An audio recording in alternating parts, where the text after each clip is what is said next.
Assalamualaikum warahmatullahi wabarakatuh.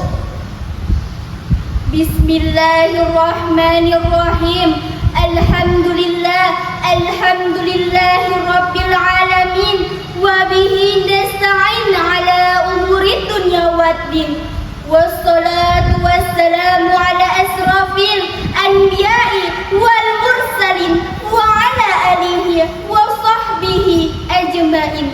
Amma ba'du. Dewan Hakim yang kami muliakan, kaum muslimin sebangsa dan setanah air yang kami banggakan, suku Batak, suku Banjar, hidup rukun di Indonesia. Bapak Ibu hadirin apa kabar? Apakah sehat semua?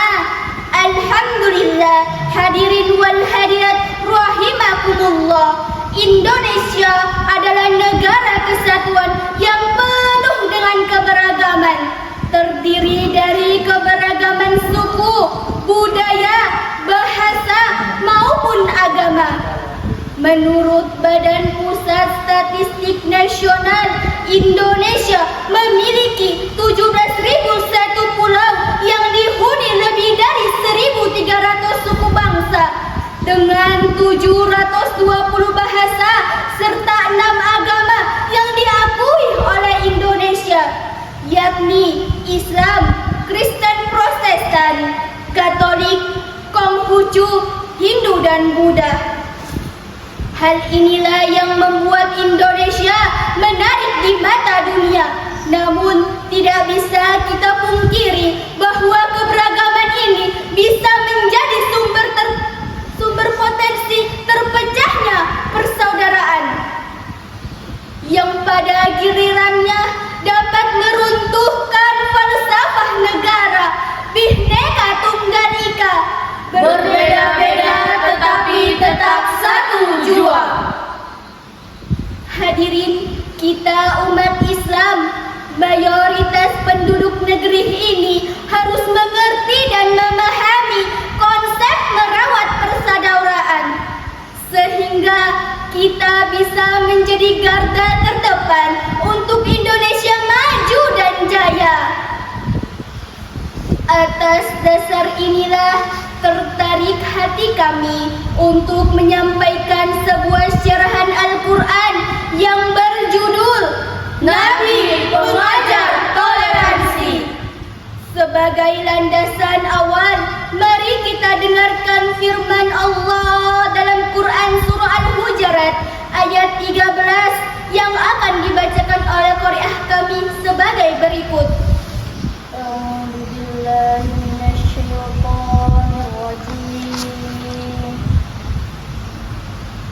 Bismillahirrahmanirrahim.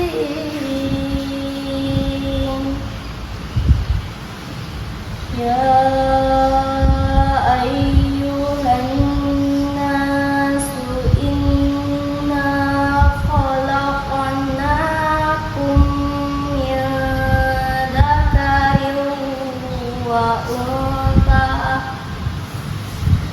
wa ja'alnakum syu'uban wa qabaila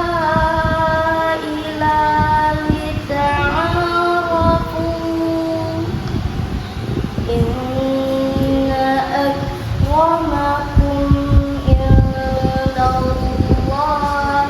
atqakum. Innallaha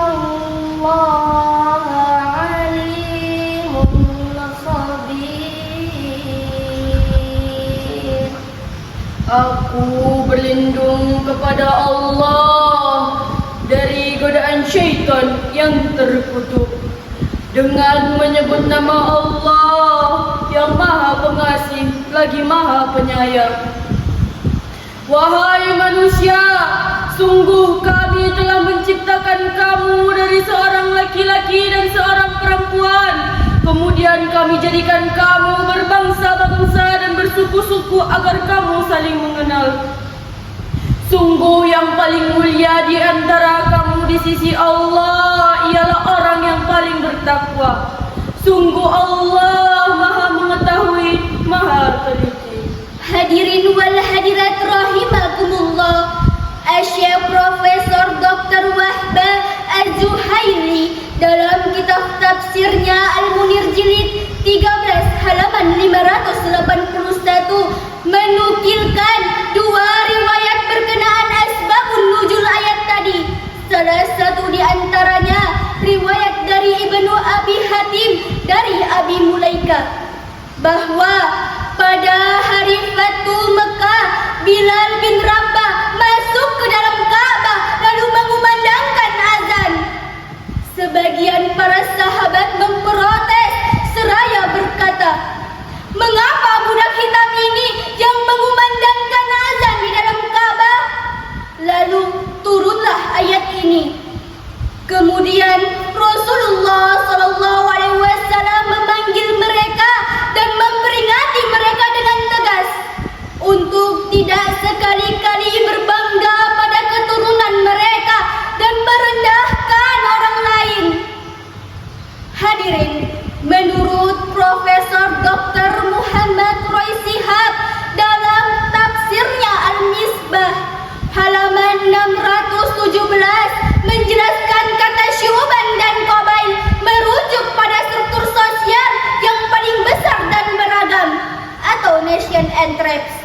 Demikian pula yang diungkapkan Profesor Dr. Said Qutb dalam tafsirnya Fi Jilalil Quran jilid 10 halaman 401 sampai 402 bahwa lita'arafun berarti kehormatan, bahwasannya manusia dituntut untuk hidup saling kenal mengenal, bukan menimbulkan perpecahan, perselisihan, gontok-gontokan, bahkan perpecahan antar umat beragama.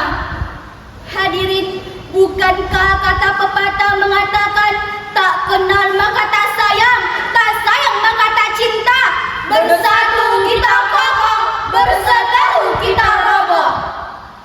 Rasulullah SAW bersabda dalam hadisnya, "Fama ta'arafa minha talafa, wa ma tanakara minha talafa," yang artinya saling berkenalan niscaya bersatu hatinya, saling berpecahan niscaya timbul perselisihan.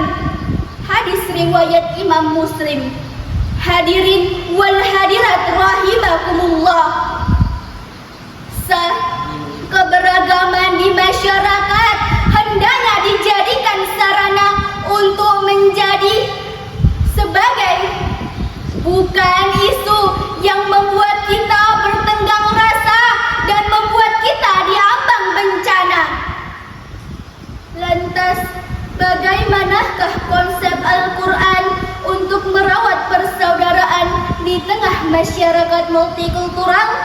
Sebagai jawabannya, marilah kita dengarkan firman Allah dalam Quran surah Al-Mumtahanah ayat 8 sebagai berikut.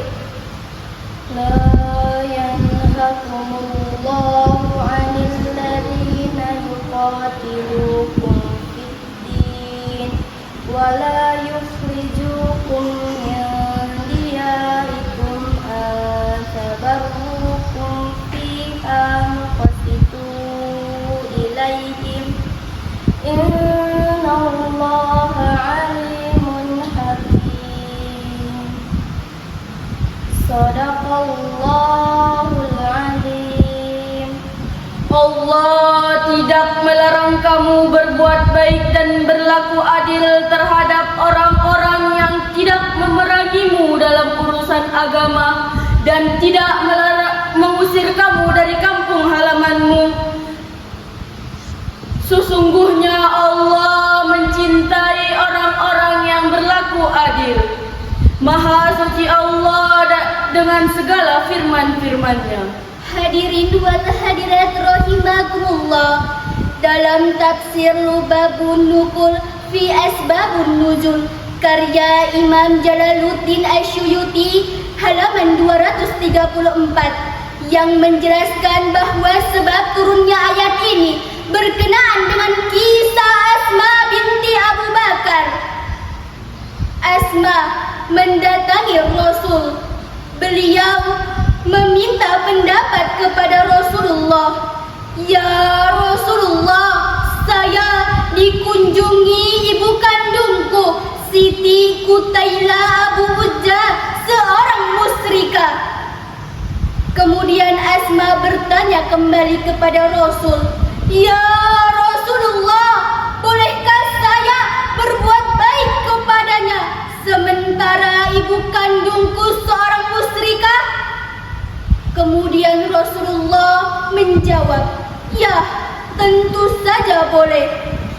Maka turunlah ayat ini yang menjelaskan bahwa Allah tidak pernah melarang kamu untuk berbuat baik dan berlaku adil terhadap orang-orang yang tidak membuat agamamu merasa terkucil dan tidak mengusir kamu dari negerimu sehingga membuat kamu merasa terpencil.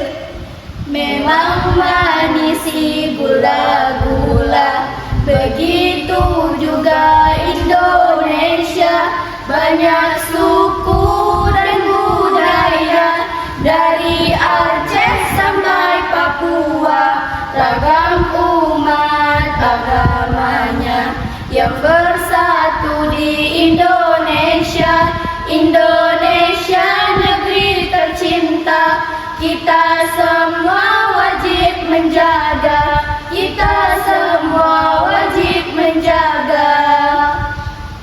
Hadirin, bukankah kata pepatah, Islam itu merangkul, bukan memukul, Mengajak bukan menginjak, mendidik bukan menghardik, bersikap ramah bukan pemarah. Betul hadirin?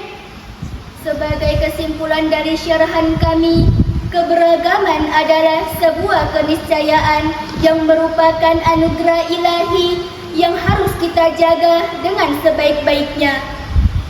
Oleh sebab itu, untuk merawat persaudaraan di tengah masyarakat multikultural, kita harus saling toleransi, saling menghargai, dan saling menghormati, agar persaudaraan kita tetap harmonis di tengah perbedaan. Demikianlah syarahan dari kami. Apabila ada kata yang salah, mohon dimaafkan. Kuat rumah karena sendi, Sendi rusak, rumah binasa. Buat bangsa karena budi, rusak budi, bangsa binasa. buah durian, buah duku. Cukup sekian. Thank you. Ihdinas syiratal mustaqim. Wassalamu